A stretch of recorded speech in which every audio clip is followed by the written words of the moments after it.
doing? Hey, just finishing this claim to get Dave back on the road. Nice. I wonder what Dave's doing.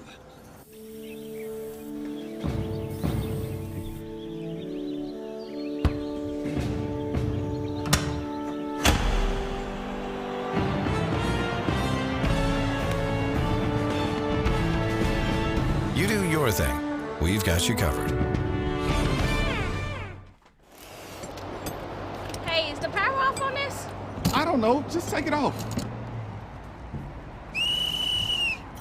Safety violation, unsafe work conditions. In the construction trades unions, safety is our highest priority, and we train you to recognize and speak out on unsafe working conditions so that everyone arrives and goes home safely. Learn about careers in construction at georgiaconstructioncareers.com. All right, good afternoon and welcome to the 273rd episode of the Alfa Insurance presented by georgiaconstructioncareers.com Georgia Prep Sports Drive for the GHSA State Title. Today we're going to get ready for Week 5. We're going to first highlight the Northwest Whitfield program. We're going to have head coach Josh Robinson on. They have a really exciting start so far to their season. They play Darlington tonight. They got region play coming up. I'm excited to put the spotlight on the Bruins.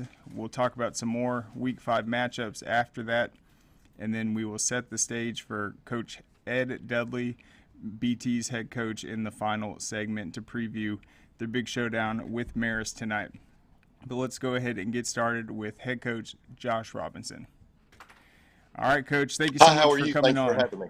Oh, you bet. Yes, thanks for having me. Yes, so when you reached out, I mean, I've been looking at the 4A landscape this year, and I know the region play hasn't kicked off yet, but, I mean, really, you guys have had a strong start, and then you go back to last season where you had the playoff streak disrupted, a tough region, but what has the just response been from your team to come out to just this solid start? Well, last year was the first time we missed the playoffs in 7 years, and it was really disappointing. We had a great group, some guys who had started for multiple years in a row and were really talented, and we just didn't play well in the second half of several games, and so that was a big emphasis in the offseason. And our guys are really motivated. They want to get back to that streak, and we had a couple of big wins early in the year, and then we let a lead slip away against Ringgold, who's a really good football team as well. And then last week we had the big comeback versus North Murray. I think we outscored them 38-7 in the last 18 minutes and 10 seconds. So, it's exciting. Everybody loves high school football, and when you're winning, you get extra motivation from those around. But our guys were really good. We had a Labor Day practice the week after we lost to Ringgold. We had 100% participation from every kid in our program, and they came in and practiced really well. So we have committed guys to what we're doing, and definitely want to get back to the playoffs. Yeah, and that had to have been a great result, beating North Murray. We've had Coach Pog on, some of their playmakers. We've seen the numbers they've been putting up, literally historic, all-time. I think they broke the receiving record with Judson Petty and their firepower. But talk about how you guys were able to come back in that game and just what you saw from both sides of the ball. Well, we got off to a really slow start. I think it was a hangover from the Ringgold disappointment because there was 8 minutes left in the third quarter when we were up 17-3, and then we kind of let the lead slip away. And I think there was a hangover from that with the boys, disappointment. And we have some youth on our offensive line, and our quarterback's a first-year starter. And we just got off to a slow start, and then our guys really started playing well. Hudson Gray had a really big night receiving for us. He has multiple offers from Eastern Kentucky, Army, and a lot of FCS schools. And then our quarterback, Gavin Knuckles, who just picked up his first offer last night, as a matter of fact, from Eastern Kentucky. It's a sophomore for us, playing in his first year. And quarterback's the most difficult position in sports, I believe. It doesn't matter if it's mine or somebody else's. It's really difficult, and he's learning to play. And our our downfalls were not completely his fault, and our upside was not completely him playing great. But he started playing really well, and our receivers were magnificent. Our offensive line blocked better, and then we got a lot of turnovers. When you're coming back from that big a deficit that late in the game, you definitely have to get some turnovers. And Miles Mays, who also picked up his first offer from Eastern Kentucky last night, is a junior for us. He made some huge plays in the game, and so did Caden Ramsey, getting some turnovers. And Dominique Johnson returned an interception for a touchdown. So overall, it was a unlikely comeback, but definitely one that we can use to build. Had we not won the football game, I would still say the same thing. Is we learned a lot about our men's character at the end of the day, and then we learned they're going to fight till the end, and teams that play us are going to have to fight till the end. We just have to do a better job of getting a better start than what we have. Yeah, and so Miles May, he is a junior. I think he was all-region last year. I saw the highlights from that game. It looked like a season's worth of highlights just from that one outing. I was very impressed. I saw the turnover. We're going to play some of it after we're done with the interview, but talk about what an advantage it is to have a guy like Miles on that defensive front. He's got the experience of just what he can do to impose his physicality, get into the backfield, and then spark some of those big plays that really puts the offense in tough situations.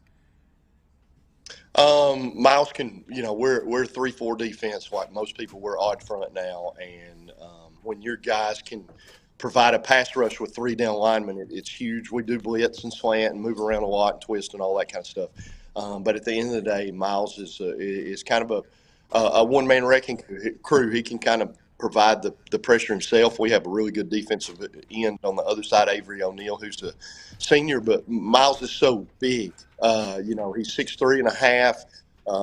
He weighs 270 pounds. He started 5 games for us as a freshman playing at 190. So we, just in a couple of years, plus he's young. He's only 16 years old, and the sky's the limit. And having a guy like that is just a force. We've been blessed to have a really good defensive lineman. We've got one that has been in the NFL for a few years, and Isaiah Mack, who played here, and he kind of provided the same thing. And that's the similarity in my coaching career, I would say, between these two young men is they have a lot of the same talent. They run the football, and Miles is growing still, like not just physically, but growing in the game and learning how to really turn it loose. And it's funny because it's almost game by game. You can go watch his first game as a freshman all the way until now, and he just gets a little faster and a little more comfortable, a little faster, a little more comfortable. And then when a guy weighs 270 pounds and can get off the ball like him, it's going to create anybody some issues, and it helps our whole defense out because then a lot of attention has to go to him, and we have some other good players that can make plays for us. Yep, and I've seen he's been hitting it in the weight room, building that strength up. He's still got plenty of strength to add to his game. He's only a junior, as we mentioned, but it's like when I'm watching some of these plays, you can see his leg, he's kind of shaking, just ready for that ball to be snapped. And you pointed out just how quick he is off the ball. Is that something just naturally you think he's gifted with? Absolutely. Part of it, it's part of our scheme and what we teach and what we try to do. But at the end of the day, God give these guys talents, and no matter how high or low it is, they got to take advantage of it. And Miles is growing into it and becoming just he's a force every single week. And I think because of where we're located in the state, there's not a lot of eyes that get onto him. Congratulations to Eastern Kentucky for being the first one to really realize how talented he is. And he's warming up during the week. We try to keep our percentages a little low, and he squats so much.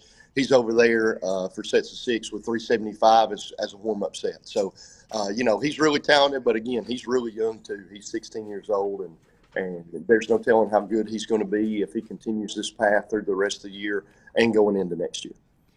Yep, 6'3" and a half, that 6'4" range. It is not easy to put those numbers squatting. So, yeah, I've just been really impressed. But let's talk about your quarterback, Gavin. Only a sophomore. I believe he's replacing a 4-year starter. So when you have an offense that's been I'd say you're open to the idea of starting the underclassmen and letting them just grow into their senior year, junior year. But what has impressed you just year one? I'm looking at the statewide yards leaders. I mean, he's right up there. He's put up a pretty big season so far.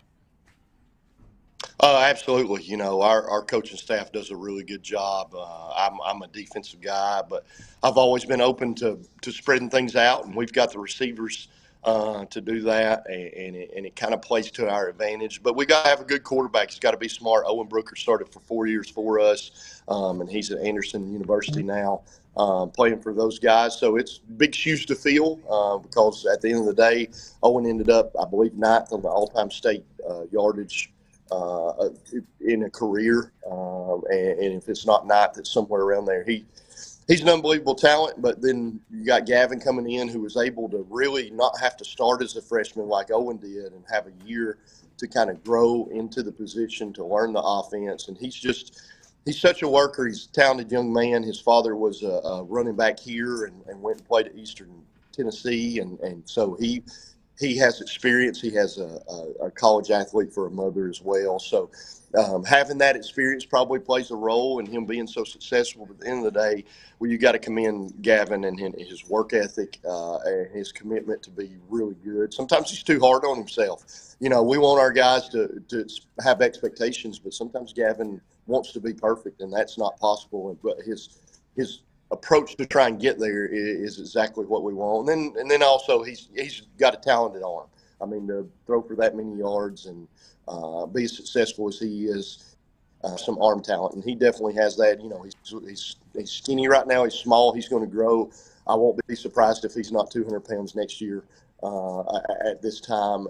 He's operating about 175 right now. So he has the commitment to be a great quarterback on and off the field, and has probably since 6th grade, I guess, because I really saw him going and watching rec leagues teams and travel teams. I watched him kind of progress and start heading in the direction he's now, and I'll be surprised if he doesn't have extreme growth as we go throughout the year in the next couple of years. Yeah, and that's a good sign that he is a little hard on himself, because even when he has these big performances, you know, he's looking for ways to improve. And right now, he's number 2 in the entire state. He's leading 4A. He has 1,144 yards through the air so far. And then I saw in the North Murray game, which, by the way, Skylar Williams, he's number 1. So that last game, you had the top 2 passers in the state. But it looked like Gavin was also able to pick up some yards on the ground. So talk a little bit about that aspect, his decision-making, and then how he can take advantage of that athleticism. He's one of the fastest guys on the field. Every time we step on the field, that'll be even true when we go play our region opponents, Cedartown, who everybody after last year kind of knows how good they are. He'll still be one of the fastest guys on the field, and he's really started to add to that. We're big on our quarterbacks, as I think most people are, of not taking hits and unneeded hits, but he's willing to run through the tough yardage. He got a couple of first downs by running through people, but he's become a runner, and he's got to add that to his game. Maybe the first few games he didn't really have to use it, so as part of that you got to kind of get to the point where you learn that. He's a high 4.6 guy and can really, really run. No matter what part of the state of Georgia you're looking at. And as he added that adds another faction of our offense that the other team has to defend. So if they're going to drop 8, who's going to account for him? They get spread out too far.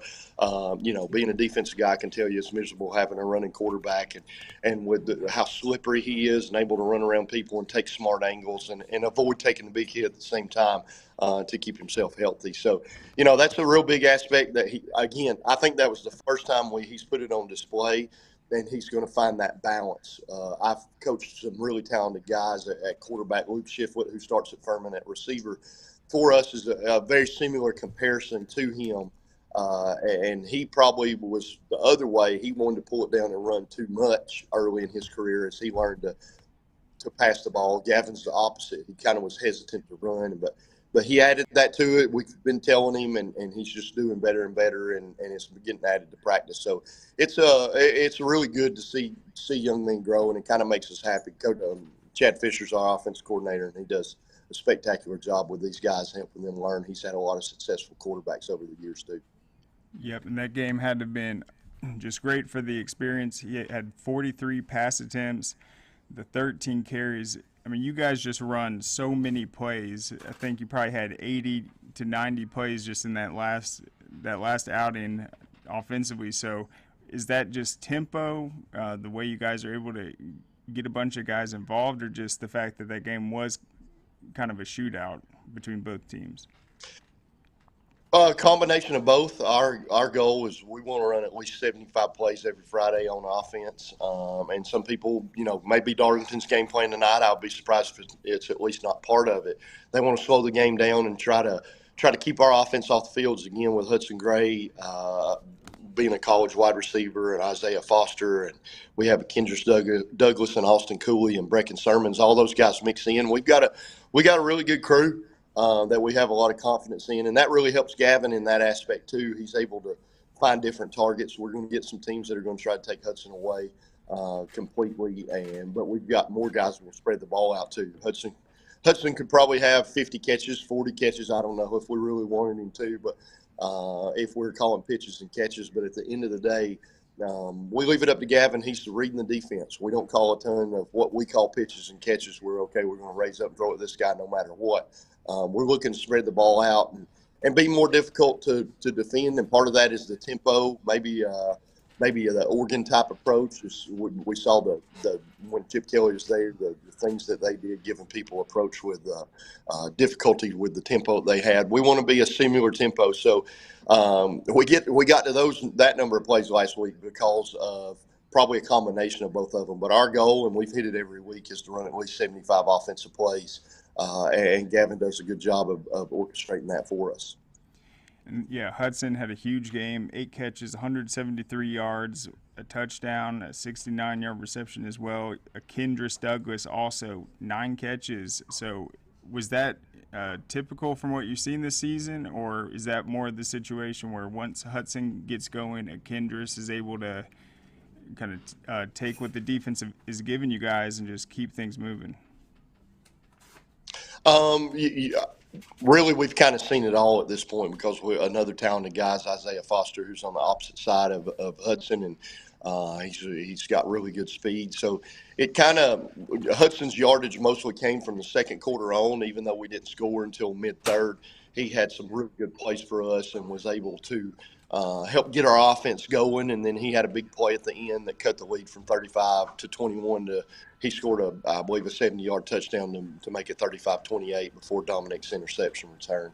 And it kind of all operates off of each other. Again, we want to get our best players the ball, but we're not going to force feed them so that we're a little easier to defend, because I think when you really just hand the ball to the running back 35 times, that's great. And there's a lot of guys that deserve that. But if you find different creative ways to get them the ball and get their teammates involved, it keeps everyone engaged, and more importantly, makes it more difficult to defend. And Kendrick is a really talented young man who benefits just like they do off of having talent around them. The more talent you have, the more difficult you are to defend for sure. And they all work together. Such a great group. And our wide receiver coach, DJ Prey, wonderful job with those guys and with high expectations as well. Yeah, and Cameron Collins, he's only a junior, another young guy, but he was making catches for you guys and also making big contributions in the run game. So talk about kind of his versatility and what he's able to bring to the offense. We had a couple of years ago when we made the playoffs, we beat Stevenson here. We had a running back, Adrian Reyes, who was really talented. And when Cameron came in as a freshman, he was actually playing because Adrian got hurt. And he played a lot in that playoff game. And then, unfortunately, at the beginning of his sophomore year, he suffered a high ankle sprain that really set him back. And it kind of was a lingering injury. He came back after 6 weeks. So last year was a laborsome year for him, unfortunately, due to injuries. And he's been helping. He's really a big back. At the end of the day, he weighs about 210 pounds. And so his ability to catch the ball out of the backfield, and we rotate through. We've got a sophomore, Jacob Lee, and Caden Ramsey starts on defense for us. He plays over there. And Mason Mays, Miles' brother, is really talented and in the mix too. So we're able to keep those guys fresh. And Cameron came in at the end of the game and really was instrumental. And again, kind of to go back to what you said, Ken's catches and Hudson and Isaiah and Austin Cooley, all those guys, you kind of start focusing on those wide receivers, and now it opens the game up for those running backs. And we're blessed to have Cameron on our team, and he's again a big back out in space, catching it. So it ends up giving us 5 talented guys to throw the ball to. Yep. And let's talk about the game tonight. You're going to be playing Darlington at home. It was a big game last year. You guys were 4-0. Darlington got the win. Then you guys went into the tough region. But what are you just looking for this time out, just trying to avenge that loss? Is it just having a better overall performance? I mean, what's the goal with this final non-region game? To find something else about us as a team and as a player and a coaching staff that we don't know already. Every team, there's carryovers. We have about 9 starters back off of last year's team, and from that, every team's new. And we found out something about our guys' character last week. What is it? What is it going to be tonight? Are we going to be able to handle success? Those kind of things are what we're looking for. Win or lose, of course, we want to win them all, like every team in the state of Georgia. But we want to find out something that's going to help us when it really matters in region play. We don't want a repeat of performance where we're up on Sonoraville and we end up getting beat. We're up on Central and we end up getting beat late in the game. We don't want those kind of things to happen. And what can we do to avoid it?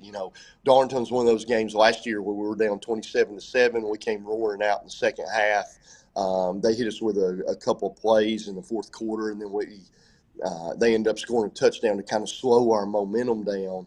And then we end up letting them score at the end of the game because of a 6-point lead, and we were going to, or what turned into a 7. We let them score, so since they were only up by 1, and it became 8, so that we could try to go down the field and score, and they ended up getting a big stop. They were really talented last year, and we knew it was going to be last year was quite possibly the best offensive line that we played all year long, and they're very talented. Coach Groves does a wonderful job. He came from Rome. He's won state championships. He's no stranger to success, and neither is Darlington as a school either.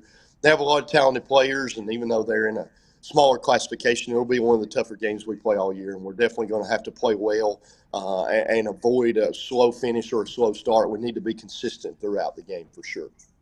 Yep. And so you had the big wins week 1 and week 2. The Ringo game you mentioned, you guys got out to a lead, didn't play well in the second half. This last game was the opposite. So, yeah, it's just about a 4-quarter outing. And then I want to ask you about the region this year because, Cedartown, they were so senior heavy last year.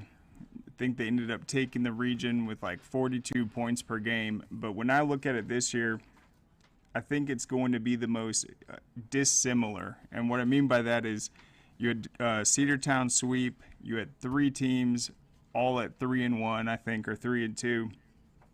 And then you guys were, I think, the number 5. But I just think overall it's just going to look a lot different this year. It will still be extremely crowded with all those teams vying for playoff, but I think it's going to be a lot more wide open. There's a lot of parity in our league. Cedartown did graduate a lot of people, but Coach Abrams is one of the best coaches around. He does a great job, and they have some talent. Tay Harris is committed to Georgia already as a younger guy, so that kind of tells you the talent that they have. Although he's the big name, they're going to play fast. They're going to play hard. Central's got a running back that's been offered by everybody in the nation, a freshman quarterback. Coach Brown's done a wonderful job at his previous job, and this is his first year there. Coach Slaughter's been at Heritage forever and does a great job with his guys. And they're always a really close, competitive game with us. And then Coach Pate at Sonoraville has been there a while. His son's an outstanding quarterback in the area, senior guy that's really talented. And then Southeast Whitfield is in the region and always has some of the best linemen. And Coach Murray does a great job there too. So at the end of the day, if you win 2, there's a good chance you're going to miss the playoffs. You're going to have to win 3, and then 3 games will maybe not even guarantee you the playoffs, probably put you in the lower half of that 3 or 4 seed. So expect a lot of close games. Expect some surprises throughout the year as you watch this region shake out. And don't be surprised if everybody kind of beats everybody because there's a lot of talent in this region and a lot of good coaching. I think this region is very well coached, and the guys play hard. So there definitely is some parity, and it's going to be interesting how it shakes out. I just hope the Bruins are on the winning end of the majority of those. Yep, it certainly will be fun. And you mentioned it's not just the great teams. I mean, some of the prospects and young players, it's really just a talented overall region. It's going to be a lot of fun to watch. But, Coach, thank you so much for coming on. I know you got the game to prepare for tonight. Best of luck. We'll be watching you guys throughout the season. Okay, thank you so much for having us. Let me talk about Northwest football. Awesome. All right. Well, there goes Coach Robinson. So very excited. And then we're going to take a break. I'm going to spend a little more time, though, on the other side just talking about the Bruins. But let's thank our sponsors. Hey, is the power off on this? I don't know. Just take it off. Safety violation, unsafe work conditions. In the construction trades unions, safety is our highest priority, and we train you to recognize and speak out on unsafe working conditions so that everyone arrives and goes home safely. Learn about careers in construction at georgiaconstructioncareers.com. What you doing? Hey, just finishing this claim to get Dave back on the road. Nice. I wonder what Dave's doing.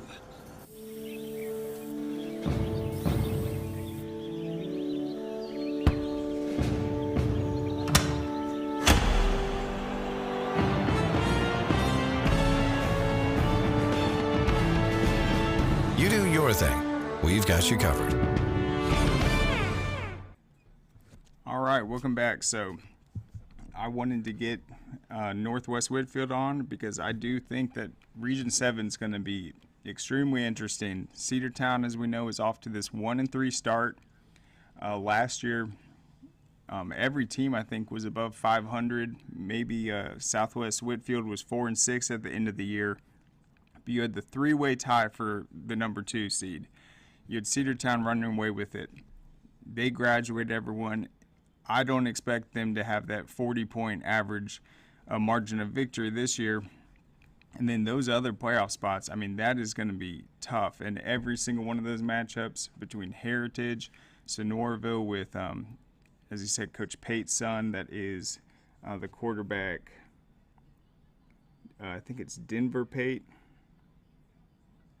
He's up, Jackson Pate. Denver's the head coach. But, yeah, he's off to a great start as well. So those are going to be some really exciting matchups. I think that Central Carroll Cedartown game is going to be really interesting. Central Carroll has been lights out so far, so really interesting stuff. But we're going to focus now on Miles Mays, the junior that he said just got offered from Eastern Kentucky. You're going to see some of the highlights against North Murray last week. They're leading the entire state in passing, a really explosive offense. And he had these key plays defensively, the turnover to start things out. And watch just how disruptive he is with the 3-down linemen, just being able to completely throw the entire offensive play off, just with him putting pressure on the quarterback, getting to the running back in the backfield. I mean, just really impressive, but let's go ahead and roll it right now. All right, so he's going to be the big number 11. He's going to force his fumble right here. Just gets a hand on the ball and then jumps on it. That's the game-changing play that sparked that big comeback. And you're going to get one more view from this. So just watch how powerful he is coming off that ball. And he said 6'3.5", 270 pounds, was 190 pounds as a freshman. So there it is again. Great play right there, giving him good field position. So on this next one, you're going to see him, I think this is the one where it's a tackle for a loss, and these plays are so key. You see him shaking his leg right there. And that's just a great play. Gets him from behind.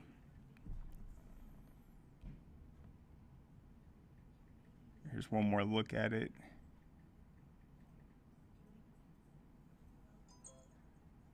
It's a 2-yard loss right there. And this is all from the same game. I mean, just had such a big impact. So you'll see him, I think he's Yeah, there he is again. There's an option play, and he's still able to track him down, make the tackle.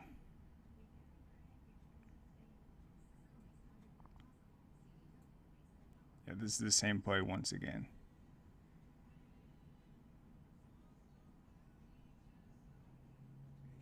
So that's a nice stop. Without that pursuit, they might have picked up that first down. See him again. Big sack. So there you have it. I mean, what else can you say besides that? A junior making big plays like that, helping their team beat an outstanding North Murray team, getting that exciting win that when you come off a tough loss like they did to Ringgold, you don't want that losing streak to start.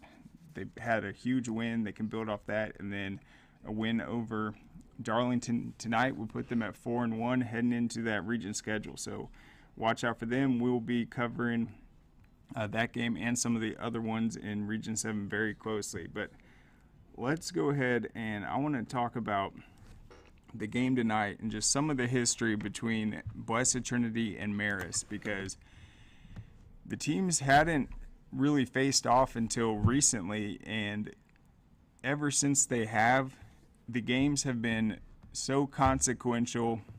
They've been situations where both teams are ranked or undefeated. They've been big region games that have playoff implications and home field, and they've also had that state championship matchup. And so when people hear that they didn't really face off for the first time, I think until 2016, they almost can't believe it, because it's been such a incredible rivalry. It seems like it's one of the oldest ones. But here's kind of the history between the schools. So before they ever met for the first time, which I believe was that 2016 season, they actually went over to Ireland together. They ended up playing different Catholic schools. That was when Georgia Tech played Boston College. And so I wrote the story right here. So knowing that they would be facing for the first time later in the season, Blessed Trinity and Marist administrators, cheerleaders, coaches, football players, and trainers, numbering 112 for BT, 127 for Marist, made the trip to Ireland together in September. Marist defeated Bellin Jesuit, a Class 8A program from Florida, 27-0. Blessed Trinity fell to New Jersey's state finalist St. Peter's Prep, 42-28. They both played just outstanding national powerhouses. And then the next day, both schools got to attend the Aer Lingus College Football Classic, where Boston College faced off against Georgia Tech before a crowd of nearly 41,000 at Aviva Stadium in Dublin. So they didn't play each other, but they did go together. And so I think that's history right there. This is probably the first Georgia teams that have played international games. And then in the first two meetings, the road team got the win both times. And then they've had tons of historic matchups ever since. Just really exciting games. All been close, all been really fun. And then, so not only do you have teams that have built such a strong reputation, they're able to do things like go to Ireland and play. You have such a great supporting alumnus from both sides. Marist is the older school, so they have a decade's advantage, but you look at the success of BT since it opened in 2000. They also have 3 state titles. There's just a lot of pride from both sidelines, just with the alumni. And we'll have BT alumni there that used to work with us. Hank Joseph, he's going to be calling the game for NFHS Network, and so that'll be exciting as well. But I just think it's cool that before the rivalry ever got going, they went over to Ireland together, played in a big historic event, got to watch the Tech BC game together, and then the rest has been history. All right, so before we get Coach Dudley on right now, I'm just going to go over my top 30 games for tonight. We're going to be updating these scores throughout it when we go to post-game or score updates, because our game starts at 8, and usually these other ones end a little before it. But we got Ace Charter at Northeast. I think that'll be a big one. Northeast is off to a blazing start. They beat Fitzgerald, first time they ever beat a number 1 team. Ace Charter, I think that this is the best start they've ever had. Alpharetta at Milton. We saw Milton have a really strong performance against Roswell last week. That offense came to life. We'll see if that's kind of the start of Milton hitting its stride. I expect them to look really good out there. Appalachia at Gainesville. That's the region opener for Gainesville, currently the number 1 ranked team in 6A. Obviously, Marist and BT are also in that top 10 poll, so I know both fan bases will be interested just to see how Gainesville looks in their region opener. You got Burke County at Oconee County. Franklin Stevens is at Burke County this year. They're ranked in 4A, and then Oconee County. They've gotten off to a solid start, but they have had some tough losses to really talented teams, North Oconee and then Jefferson recently. Carver Atlanta at Buford. That should be an interesting game. Carver was actually ahead of Buford at the half last year before Buford pulled away. We'll see how that one stacks up. Carver Columbus is playing Brookwood. Carver Columbus is coming off their first loss of the season. It was a really close game. Gosh, I can't remember it off the top of my head, but we'll see. I think they're going to be able to compete with Brookwood. Brookwood's got to get a passing game going. They've been able to run the ball, but the offense has looked a little one-dimensional. All right, you got Cedar Grove at Mill Creek. Man, that's one of the games on a lot of the pick'ems. I think Mill Creek's going to come out and get the win, but you never know. Cedar Grove's already played a ton of tough teams. Westlake recently, so we'll see how that one plays out. Central Carroll's playing Northgate, Region 7 team, right before their region action kicks off. You got Creekview at Alatoona, big matchup. Douglas County at Alexander. That is the region opener for Douglas County. They're coming off a bye week, and they've got Hughes next week, so let's see if they can improve to 1-0 with a strong showing. ELCA at Prince Avenue Christian. You got East Coweta at Lowndes. Najee wrote an incredible preview on that game, quotes from both coaches, and great insights at scoreatl.com. Check that out. All right, East Side at Ola. Ola is undefeated. They're trying to, I think, improve to 4-0, which would be their best start ever. That is a big opportunity for the Mustangs. Check out that matchup for sure. Etowah at Sequoia. I think that's going to be a really intriguing matchup. It's a rivalry. Sequoia has had big wins this season. They beat Cedartown, and they've been solid for sure. Flowery Branch at Lambert. Both are off to, I believe, undefeated starts. You got Hughes at New Manchester. I mentioned that's the region opener for them, and they'll play Douglas County next week. LaGrange at Stars Mill. LaGrange edged Stars Mill last year, and then that ultimately kept them out of the playoffs despite their 7-3 finish. Lovett at McDonough. McDonough beat Mount Zion Jonesboro to open the region last week. They are off to a 3-0 start for the first time in school history, and that's a big opportunity for them if they can get that win over Lovett to really position themselves to make the playoffs out of a really tough region that also has Stockbridge in it, as well as Pace Academy, which they'll have to be playing in the weeks ahead. All right, Marietta at Walton. Definitely interested to see that matchup. Marietta plays one of the toughest schedules in 7A. We'll see if they can find an answer to slow down that Walton offense. It was a pretty close game last year. All right, North Cobb at Northside Warner Robins. It's a big one. North Cobb starting to play pretty well. They've got outstanding rushing attack. We'll be seeing them in some big matchups coming up. All right, North Gwinnett at Duluth. Duluth is off to an undefeated start. They're trying to make a playoff run. I think that'll be an interesting matchup. North Gwinnett's coming off a tough loss to Parkview. where really they did a good job of shutting down the passing game, but Traylon Maddox, the Georgia Tech commit, just ran all over them, just had an incredible performance that has been recognized with Player of the Week. North Oconee at Madison County, that is the Region 8 opener for North Oconee. Madison County won an overtime game to open region play last week. I think Madison County might be the toughest opponent North Oconee faces in Region 8, but definitely a big matchup for them. Sandy Creek at Collins Hill. Sandy Creek was off to a great start, but they did lose to East Coweta last week. Collins Hill has had some tough losses as well. We'll see if they can come out and respond after falling to Cedar Grove last week. All right, St. Pius at Parkview.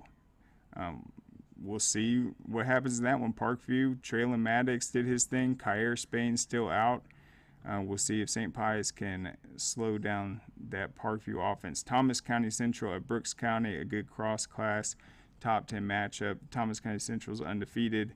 You got Troop at Whitewater, another big region opener for both teams. Troop has the best defense in 4A so far. I think they're giving up just 6 points a game.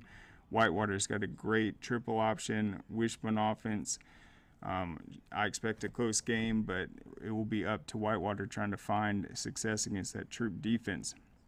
You got Warner Robins at Dutchtown. Intriguing matchup for sure in 5A. What's the quarterback situation going to look like for Warner Robins? Is Judd Anderson gonna play? We'll see. And then West Forsyth at Cherokee.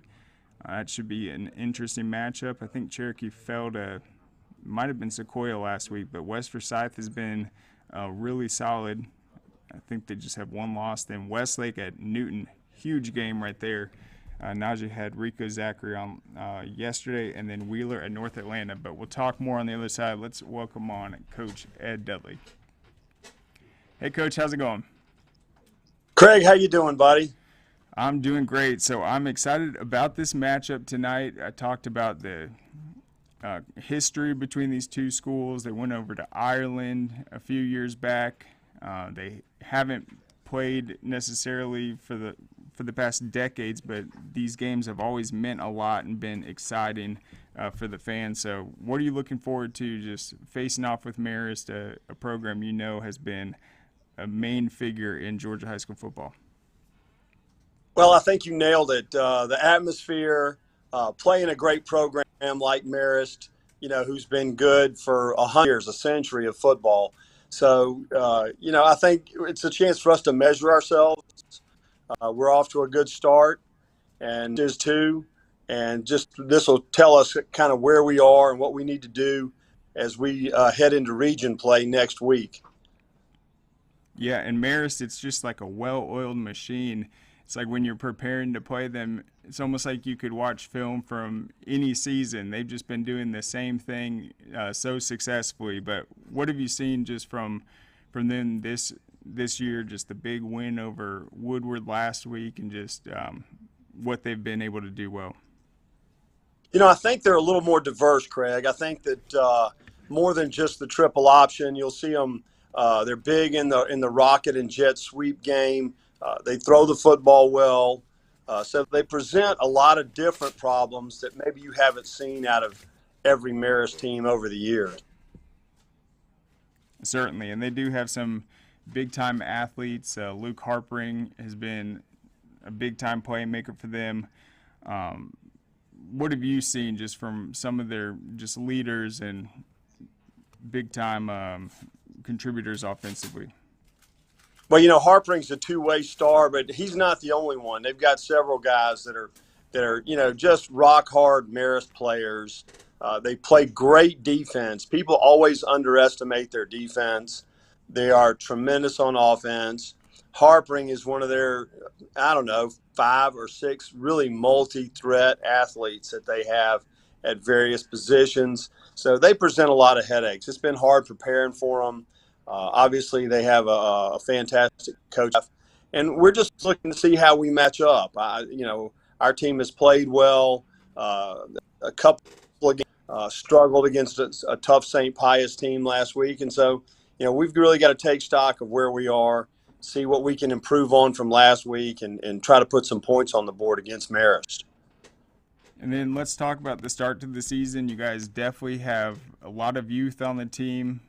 It's year one for you. You've been evaluating them. But what have you seen just from them at practice this week, now that you're kind of in the heart of this schedule and just knowing you're going to be playing a big Marist team and you got region play coming up? Well, for a young team, they have a lot of confidence. They work hard in practice. They've done everything we've asked of them. Obviously, we are less experienced than a lot of the teams out there, and we've just got to make up for that with some youthful exuberance. Our defense has been flying around. It's really where we hang our hat right now, is on our defensive mentality. And offensively, we're making progress. We've just got to continue to grow and get our running game up to speed. Yep, and then you've been at a lot of schools over your career, year one at BT. Do they do things a little differently, just being a Catholic school, private school, just in terms of when you got there for spring, and then just the weekly schedule on when you guys do film or when you have to do certain activities? Yeah, it's always a growing process whenever you take over at a new school, and it's been a learning curve for me for sure. But I think all of it's been good, and I say a learning curve. I'm a Catholic school graduate.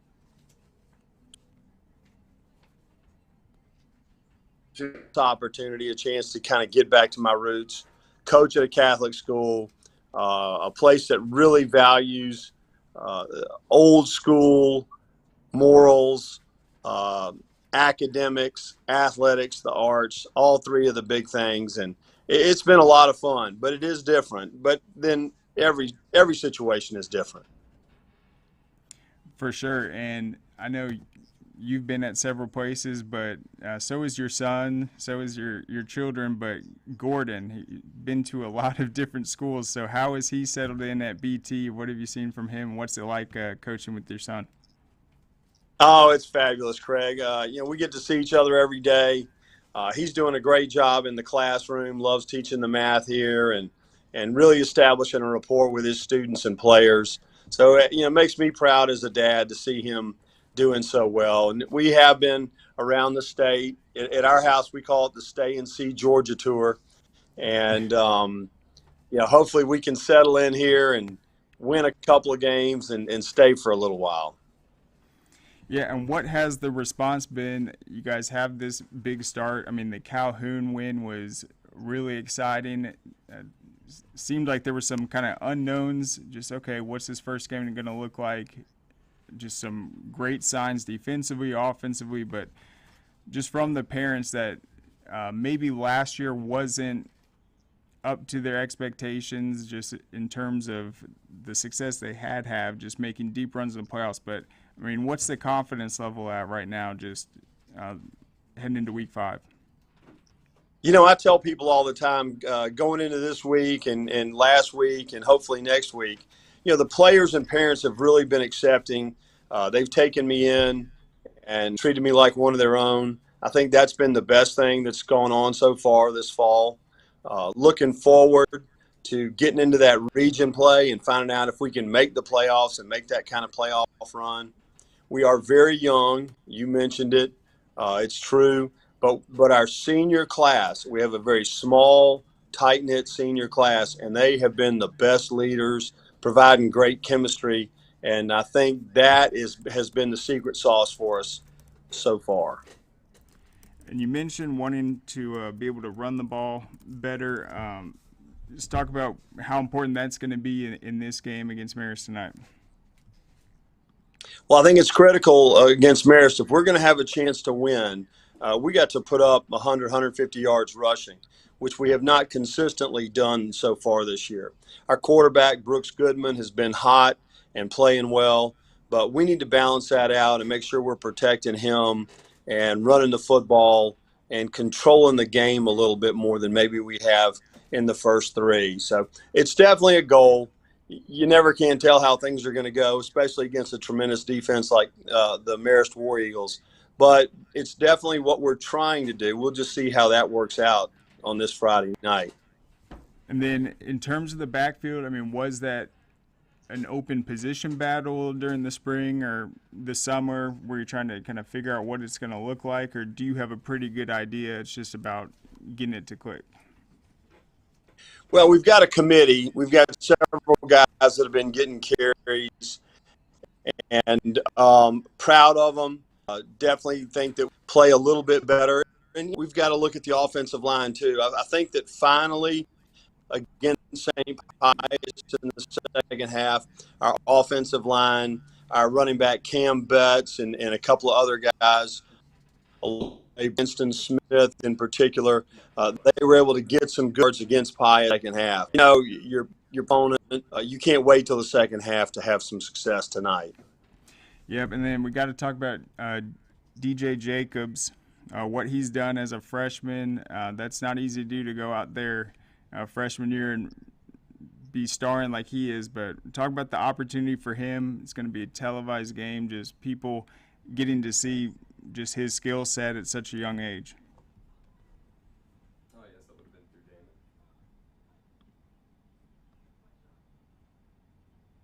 think it froze up. Special for and two outsiders. I think everybody's going to see what all the hype is about DJ. He's going to play tough and give us a great effort. He plays way beyond his years. I don't think he's a secret anymore, but people will be excited to see number 15 out there making plays.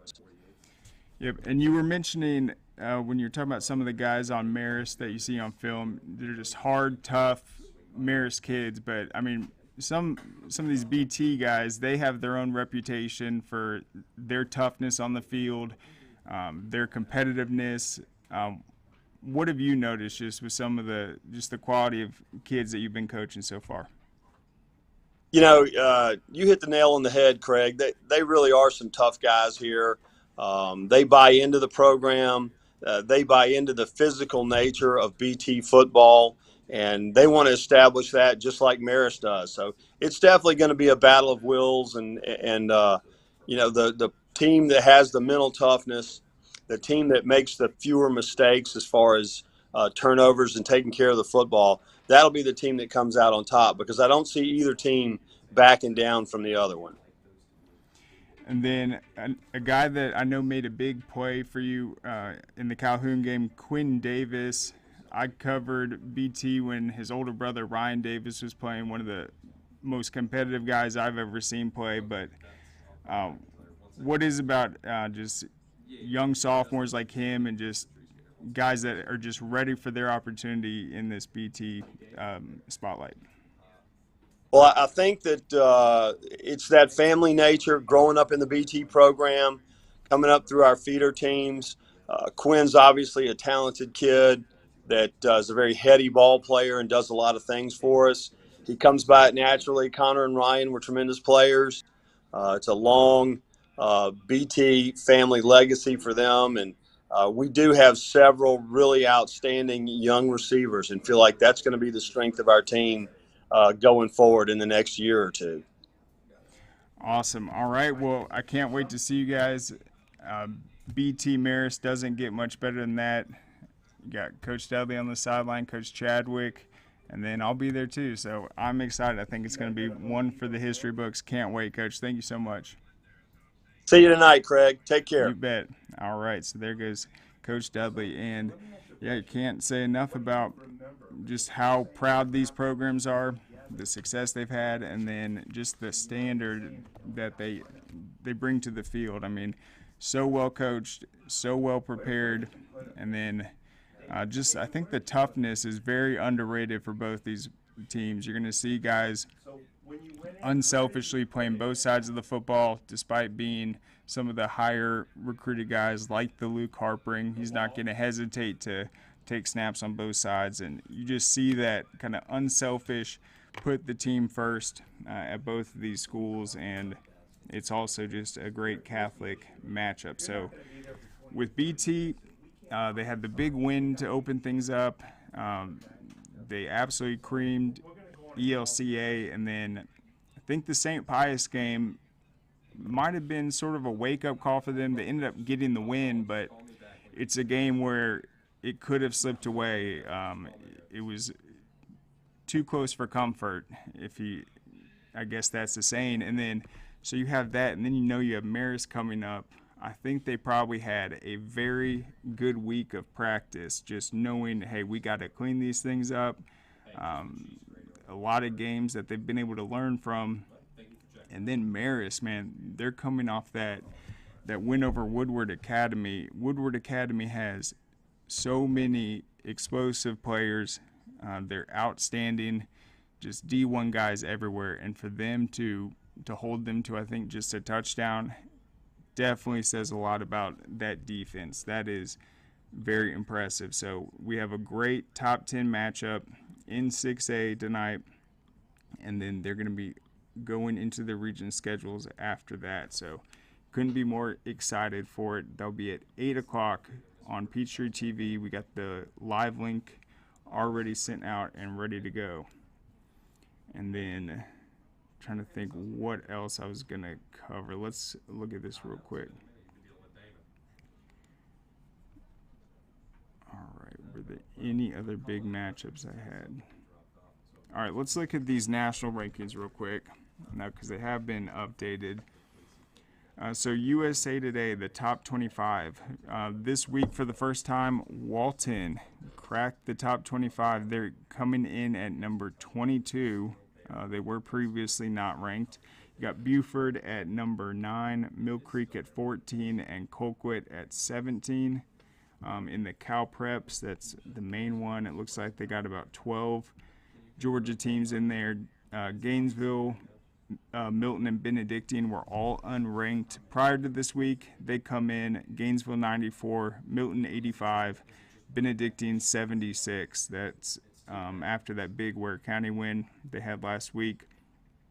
Thomas County Central's in there. Parkview, they went from number 36 down to 51 after that tight game against North Gwinnett.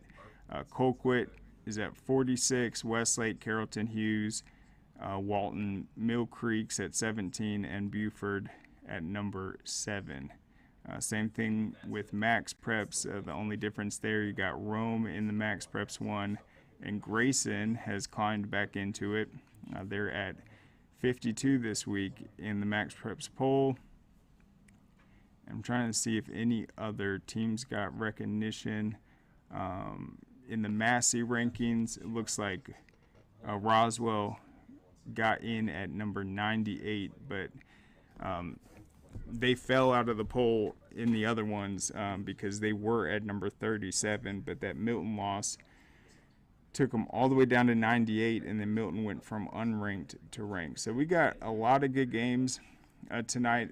I personally think BT Marist is the best matchup on the schedule, but we'll have all the scores updated at the Score Atlanta scoreboard. We'll have our roundups afterwards, and we've really been getting a lot of good write-ups. Last week we covered the big result from McDonough getting that 3-0 start, and then that ended up getting picked up. I mean, it was a team that they had beat last year, but that historical context, it shows, okay, this is a team to watch. And then so now, because people are aware of that fast start, it got picked up in the notable results that comes out, I believe, every Tuesday.